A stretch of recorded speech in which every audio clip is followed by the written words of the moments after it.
on their hands. Similar to Chicago, young angry teenagers are walking around the streets toting guns and hunting each other down. New York has some of the strictest gun laws in America, but this still doesn't stop anyone from getting their hands on firearms, even kids not even old enough to drive yet. In New York, juvenile suspects are sent to family court instead of being prosecuted as adults, so these teenagers are able to commit violent crime after violent crime and then be let back out on the street with little to no punishment. Yeah, that's crazy, bro. In Detroit, they do that shit way different, okay? With laws like that in place, the subject of today's video became possible. In today's video, we'll tell the story of a crazy 5-day span in the Bronx, New York that saw young teenagers from rival gangs gun each other down back to back to back. But before we get into the video, please be sure to like and subscribe.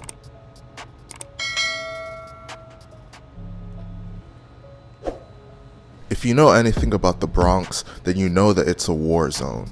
The drill rap scene in the Bronx has blown up in the past couple years, and Bro, I heard the Bronx be getting sturdy, man. I don't know about where's all that shit. I ain't gonna lie.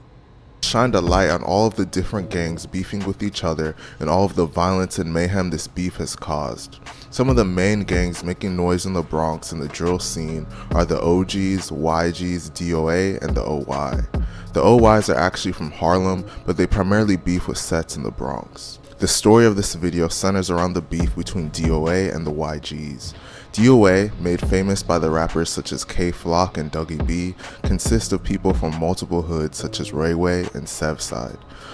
So, bro, oh wow, okay. Another hood that shares a lot of the same enemies as DOA is Third Side.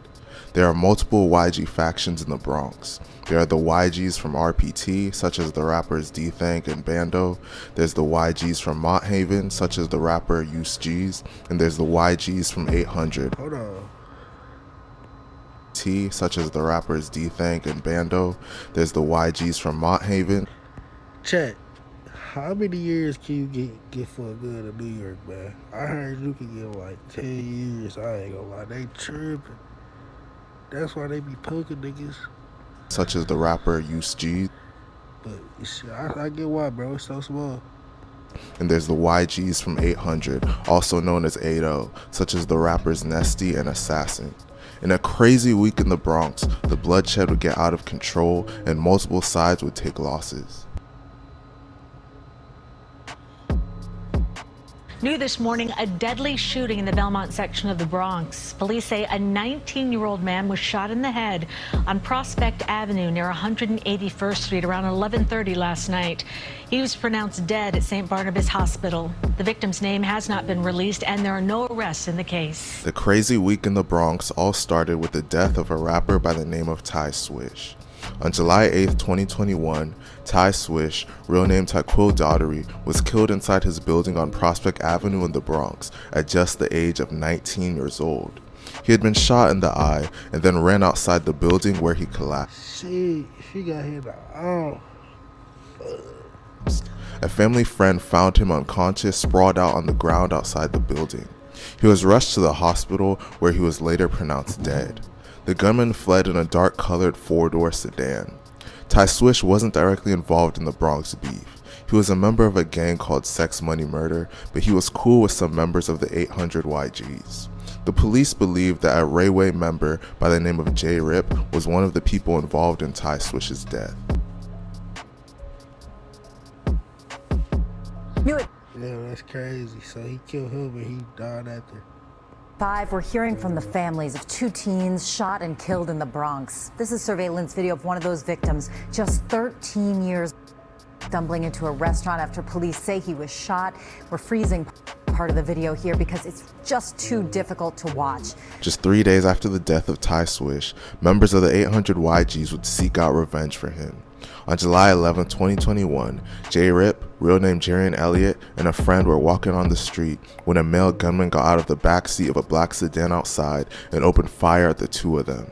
J Rip's friend would get away, but J Rip was shot in the chest and ankle and ran into a cafe.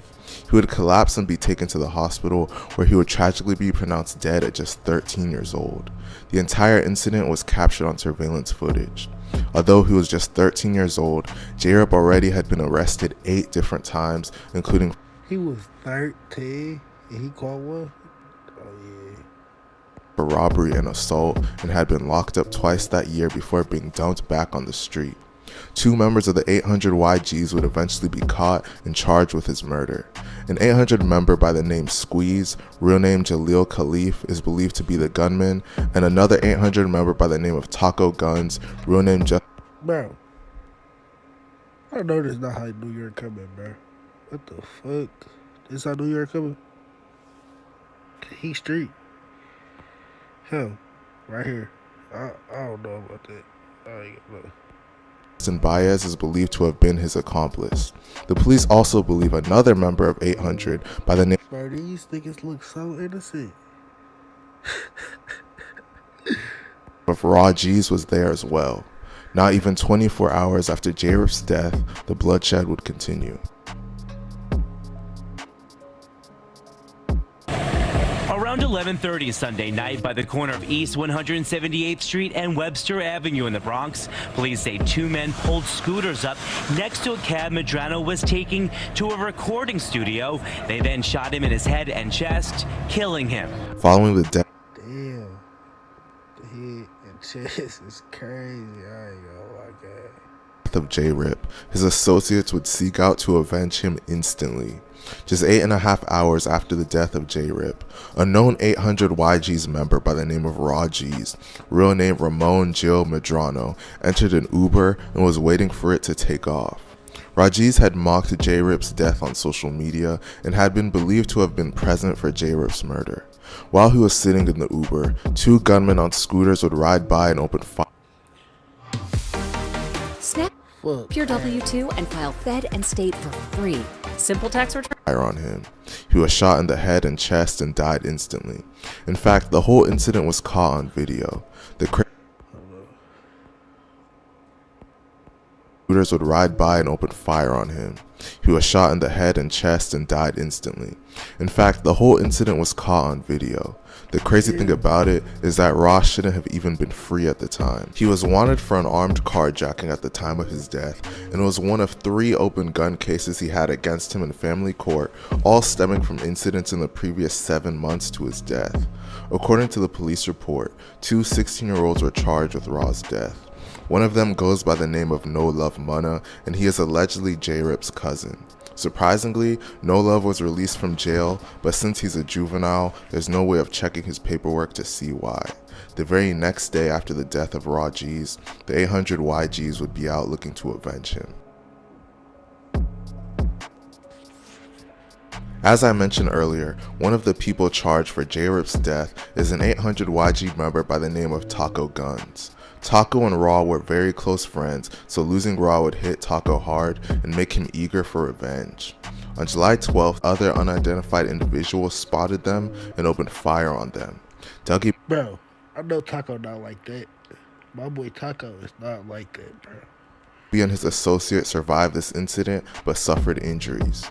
Dougie got shot in the leg but was able to make a full recovery. As a result of this incident, various Bronx drill rappers have dissed Dougie in their songs, mocking him for getting shot in the leg. Dougie got shot, he's still in recovery. Dougie this on the desert got hit. My leg. Dougie got shot, I was down out there. They disrespectful, bro. What the fuck? Taco Guns is currently in jail facing second-degree murder and manslaughter charges in the death of J-Rip. He's also facing attempted murder charges in the shooting that injured Dougie B. I was wrong. That nigga like that, bro. That nigga got more body, bro. He fighting. 1 murder, 3 attempts. That nigga came on with this bit. New York came on. Surprisingly, Squeeze has been released from jail even though he was also charged with J-Rip's death. It's sad to see senseless violence take over the minds and lives of people at such a young age. Let me know what you guys think about this situation.